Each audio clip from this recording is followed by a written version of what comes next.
بسم اللہ الرحمن الرحیم۔ السلام علیکم، آپ دیکھ رہے ہیں الف نیوز اور میں ہوں آپ کے ساتھ ماجد علی۔ شامل کرتے ہیں پاکستان اور دنیا بھر سے بریکنگ نیوز ہیڈ لائنز۔ ترک صدر رجب طیب اردوان کا جنوبی افریقہ کے صدر سے ٹیلی فونک رابطہ، غزہ جنگ بندی اور امدادی سامان کے حوالے سے بات چیت، جبکہ آج جنوبی افریقہ کی جانب سے اسرائیل کے خلاف دائر کیے گئے جنگی جرائم کے مقدمے کا فیصلہ آنا ہے اور پوری دنیا کی نظریں اس وقت عالمی عدالت انصاف پر لگی ہیں۔ سرایہ القدس مجاہدین نے اسرائیلی فوج کا جاسوس ڈرون طیارہ مار گرایا۔ جاسوس ڈرون طیارے پر قبضہ کر کے اہم حساس معلومات اور ڈیٹا بھی حاصل کر لیا گیا۔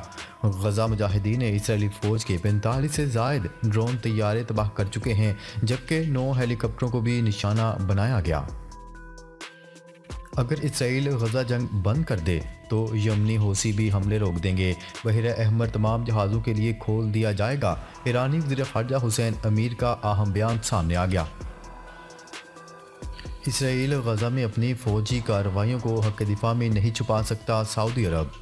سعودی عرب کے نائب وزیر خارجہ نے اقوام متحدہ کے اجلاس میں کہا ہے کہ اسرائیلی حق دفاع کا دعویٰ مسترد کرتے ہوئے کہا کہ فلسطینی ریاست کے قیام کا مطالبہ کرتے ہیں۔ عالمی خبرساں ادارے کی رپورٹ کے مطابق اقوام متحدہ کی سلامتی کونسل میں غزہ کی صورتحال اور کسی تصفیے پر پہنچنے کے لیے رکن ممالک کے وزراء خارجہ اور مندوبین کا اجلاس جاری ہے۔ اجلاس میں سعودی عرب کے نائب وزیر خارجہ نے کہا کہ اسرائیل کی اندھا دھند بمباری سے غزہ کی صورتحال انتہائی کشیدہ ہو گئی ہے، جس میں 25,000 سے زائد افراد ہلاک ہو چکے ہیں۔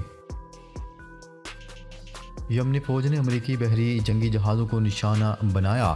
یمن کی مسلح افواج کے ترجمان یحییٰ ساریہ نے اپنے ایک بیان میں کہا ہے کہ آج خلیج عدن اور باب المندب میں ایک امریکی جنگی جہاز اور کچھ بوٹوں کے ساتھ یعنی فوج کا تصادم ہوا۔ انہوں نے اپنے بیان میں کہا ہے کہ اس تصادم کے نتیجے میں امریکہ کی جنگی جہازوں پر براہ راست حملہ کیا گیا۔ بیان کے مطابق اس حملے کے نتیجے میں امریکہ کے 2 بحری جہازوں کو پسپائی اختیار کرنا پڑی۔ یمنی فوج کے ترجمان کا کہنا تھا کہ اس تصادم کا ایک اور نتیجہ یہ سامنے آیا کہ کئی بیلسٹک میزائلوں نے امریکی جنگی کشتیوں کو چکمہ دیتے ہوئے اپنے ہدف کو نشانہ بنایا۔ یحییٰ ساریہ نے اعلان کیا کہ اس تصادم میں کہ جو 2 گھنٹے سے زیادہ دیر تک جاری رہا، یمن کی مسلح افواج نے بیلسٹک میزائلوں کا استعمال کیا۔ غزہ میں 24 فوجیوں کی ہلاکت سے متعلق اسرائیلی وضاحت غلط نکلی۔ اسرائیل کی جانب سے غزہ میں ایک ہی روز میں 24 فوجیوں کی ہلاکت سے متعلق بتائی گئی وجہ غلط نکلی۔ امریکی میڈیا نے اسرائیل کے جھوٹ کا بھانڈا پھوڑ دیا۔ امریکی میڈیا کے مطابق اسرائیلی فوجی غزہ میں غیر قانونی بفر زون بنانے کی کوششوں میں مصروف تھے۔ حماس نے اسرائیلی فوجیوں کو بفر زون بنانے کے دوران نشانہ بنایا۔ رپورٹس کے مطابق اسرائیلی فوجی عمارتیں گرانے کے لیے بارود بچھا رہے تھے کہ اس دوران حماس نے حملہ کر دیا اور اسرائیلی فوجی اپنے ہی بچھائے گئے بارود کا نشانہ بن گئے۔ شام سے فوجیں واپس بلانے کی افواہیں بے بنیاد ہیں۔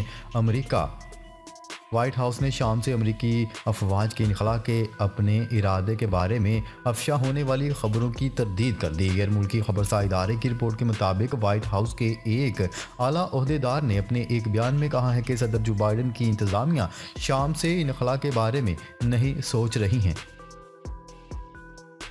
نیٹو نے سرد جنگ کے بعد اپنی سب سے بڑی فوجی جنگی مشقوں کا آغاز کر دیا۔ اس سلسلے میں ایک امریکی بحری جہاز امریکہ سے روانہ ہوا جو بحیرہ اوقیانوس سے گزر کر یورپ میں اتحاد کے علاقے تک پہنچے گا۔ غیر ملکی خبرساں ادارے کی رپورٹ کے مطابق مغربی فوجی اتحاد نے کہا ہے کہ مہینوں تک جاری رہنے والی ان مشقوں میں تقریباً 90,000 سے زائد فوجی حصہ لے رہے ہیں، جو یوکرین کے خلاف روس کی جنگ کے دوران اپنے دفاع کو جانچنے کے لیے ڈیزائن کی گئی ہیں۔ جرمنی کے ٹرین ڈرائیوروں نے سفر اور معیشت کو ہلا کر رکھ دیا۔ جرمن ٹرین ڈرائیوروں نے 6 روزہ ہڑتال شروع کر دی، جس سے سفر اور معیشت کو زبردست نقصان پہنچ رہا ہے۔ غیر ملکی خبرساں ادارے کی رپورٹ کے مطابق جرمنی میں بدھ سے ٹرین ڈرائیوروں نے اب تک کی طویل ترین ہڑتال کا آغاز کر دیا ہے۔ اس ہڑتال کے سبب ملکی معیشت کو 1 ارب یورو کے نقصان کا خدشہ ظاہر کیا جا رہا ہے اور ہڑتال کو جرمن معیشت کے خلاف ہڑتال بھی قرار دی جا رہی ہے۔